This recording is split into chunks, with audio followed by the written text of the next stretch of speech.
Harry emerged from the court case. We're still waiting for the result to hear whether taxpayers are going to pay for his security as 24-hour armed guard.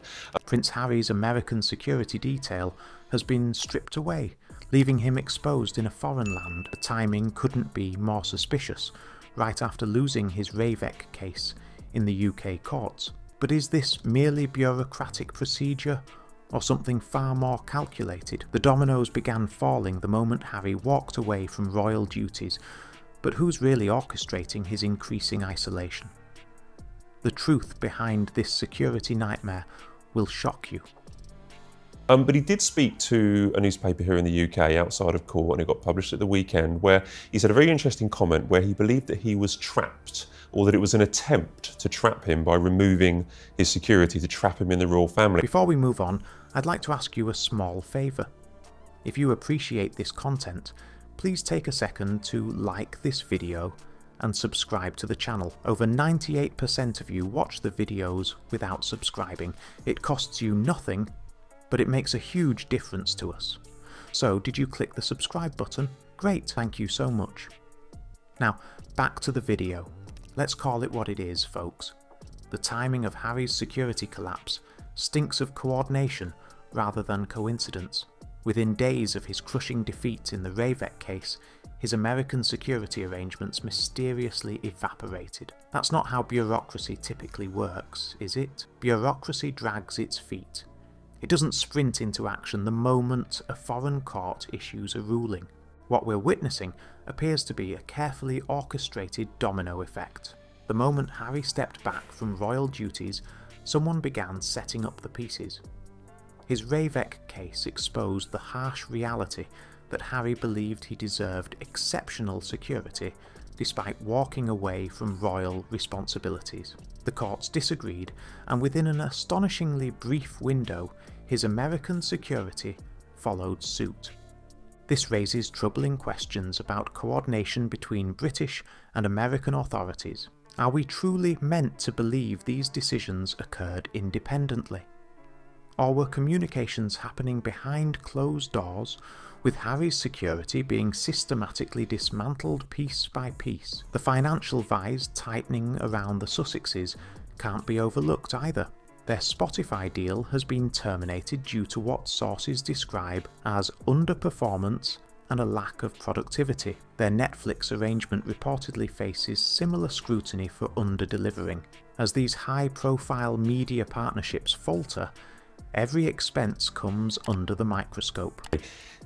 It's been pointed out this is a contradiction because during the court case there was a statement read out where he said that he felt that he was being forced out of the royal family because they were taking away security and it was an attempt to kick him out. Including the exorbitant cost of private security. Most concerning is what one insider revealed about this sequence of events. This entire unraveling feels choreographed. Indeed, it does. The timing of the security withdrawal coming directly after a major legal defeat and amid mounting financial instability suggests a calculated strategy to exert greater control over Harry's movements, narrative, and resources. This choreographed dismantling of Harry's security is merely the latest chapter in a troubling pattern of isolation that began the moment Meghan Markle entered his life. What many royal watchers have observed, but few have openly acknowledged, is how systematically Prince Harry's entire world has been reconstructed around a single gravitational centre.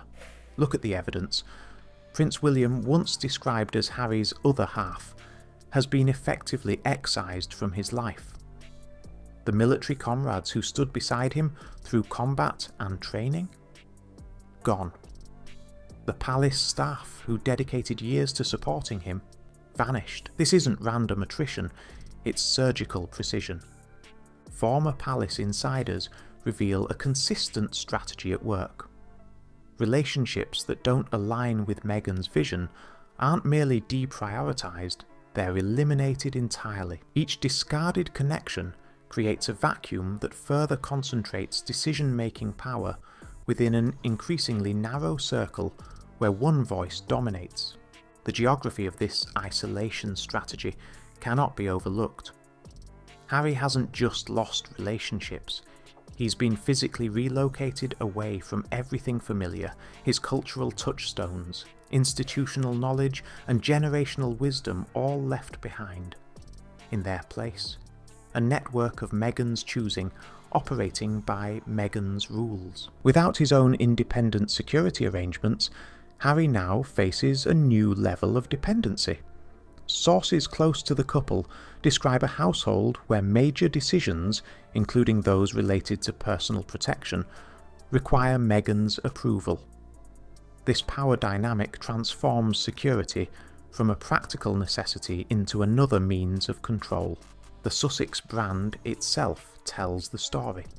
What began as a partnership increasingly showcases Meghan's individual projects, with Harry's royal connection useful for opening doors, but his personal agency visibly diminishing. His value increasingly tied to a royal heritage he's been systematically separated from. With Harry's safety now hanging in the balance, we're witnessing the ultimate paradox of the Sussex saga unfold. They fled the UK citing security concerns, only to discover that abandoning royal duties meant losing the very protection they claimed to need, revealing a fundamental misunderstanding about how the world actually works outside palace walls.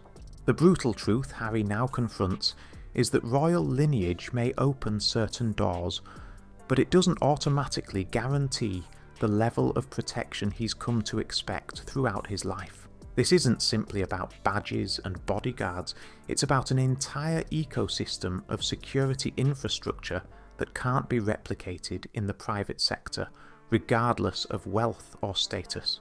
What makes this situation particularly precarious is Harry's complete lack of experience in navigating civilian life. While other celebrities gradually develop security protocols as their fame increases, Harry has been thrust from one extreme to another, from the comprehensive protection of the royal security apparatus to the patchwork solutions available to private citizens, however wealthy they might be. The financial realities of this transition are equally sobering. Private security for individuals of Harry's profile potentially costs millions annually, an expense that their brand, already showing signs of strain, must somehow absorb. Without institutional backing, these costs fall squarely on the shoulders of a couple whose commercial ventures have yielded mixed results at best.